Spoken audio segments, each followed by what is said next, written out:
To anyone who's new, this channel is about helping people overcome spiritual bypass, which is when spirituality is mistaught or misused and it actually becomes a kind of a trap. And, the main form of spiritual bypass that I was harmed by is called Neo-Advaita or Neo-Non-Duality. Done lots of videos about that. So welcome, and of course, welcome back to my return viewers. The last 5 months have been very transformative for me around recovering from spiritual bypass, and it wasn't even, it's kind of interesting because it wasn't really conscious. Um, Short version, I had a really profound split or tear with my closest friend. And it was really hard because um, she and I were constantly talking about. She was a very, very, very special friend in the sense that she and I were constantly talking about the balance between spirituality and emotional regulation and integration. And so it was a huge loss. And the way it happened was, oh, it was horrible. But through grace, it led to this complete transformation of I just started to change everything about my life. I actually moved, which is significant. That's a whole nother story. But I started to do improv comedy. I got involved with a singing group. I started dating again, more like hookups, conscious hookups, not serious dating. But I started seeing professional cuddlers again, which is completely separate from the hookup thing. Professional cuddlers are offer platonic cuddling. I got involved in community. I went back to 12-step meetings. Specifically, I found meetings that were really focused on people just being really real.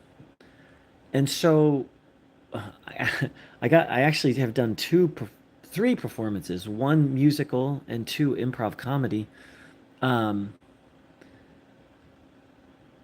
None of this was conscious. It's almost like I just hit a breaking point uh, and everything just started to change. It's just like I can't do this anymore.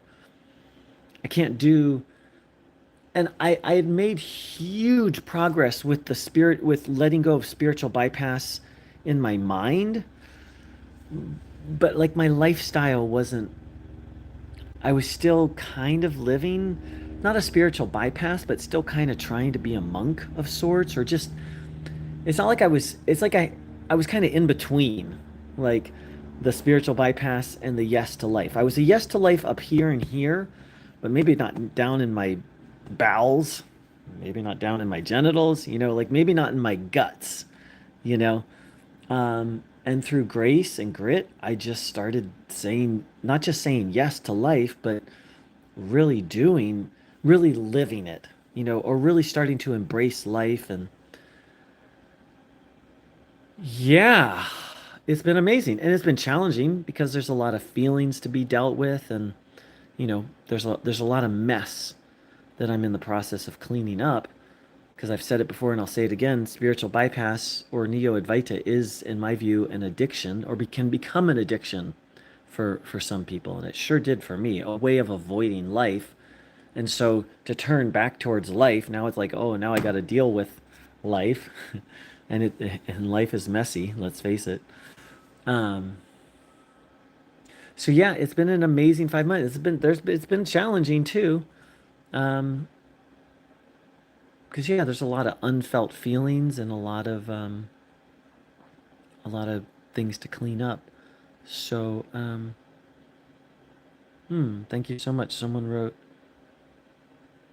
underestimated man. Wow, thank you. I take that as a compliment. So, I think that's everything I have to say right now. If anyone has any comments or questions, please feel free to post them.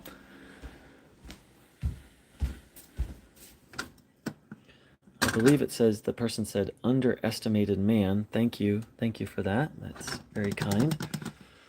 I've started to cook. I mean, I've always cooked a little bit, but now I'm really getting into cooking as well. It's been quite a transformative. All right. Waiting to see if there are any comments other than the compliment. Thank you for that.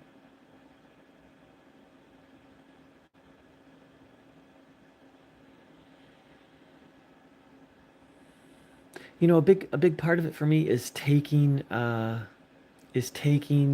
I've got very severe complex PTSD, also known as reactive attachment disorder in the United States. Outside the United States, they call it complex PTSD, and really taking that seriously because I was trying to use Neo-Advaita or spiritual techniques to heal that and or escape from it, and it just didn't work. And I've met lots of people who it hasn't worked for. I'm not saying it's impossible. I am going to say it's probably highly unlikely, especially if you're trying to use it to escape, which I was. Um, there's this thing of, one of the deepest things I've learned on this path is you just can't bypass emotions. Now, some emotions are caused by untrue things, like let's say I'm angry that Janet didn't send me a text, and lo and behold, she sent the text and it didn't go through. Or I'm angry that Mark doesn't show up at 10 when actually the appointment was for 11. Well, that's anger based on sort of misperceiving things. You could say anger based on illusion. So, okay, but there are genuine feelings and there are genuine hurts from the past that we just have to learn we have to find ways to cope and deal with them. And I spent most of my life trying not to. I told someone yesterday I've got a triple PhD in spiritual bypass. Um, so I think that's one of the deepest things I've learned on the spiritual path is yes, some feelings we just need to find a way to get rid of them because they're not helpful and they're based on untrue things, like the examples I just gave there. But some of them are like genuine hurt from the past. And mourning, Mourning, is a great example. If you don't mourn, if you don't mourn the loss of somebody who's really close to you, I mean, from a psychological perspective, it'll just fuck you up. I don't like to use swear words often, but it's to avoid the mourning process. If you genuinely miss the person, to try and bypass the mourning process is like psychologically dangerous. So, all right, I'm not getting any comments, but I appreciate everyone hanging out and I just wish everyone well on your journey of healing and recovery. And so very grateful for this channel. Take care. So much love.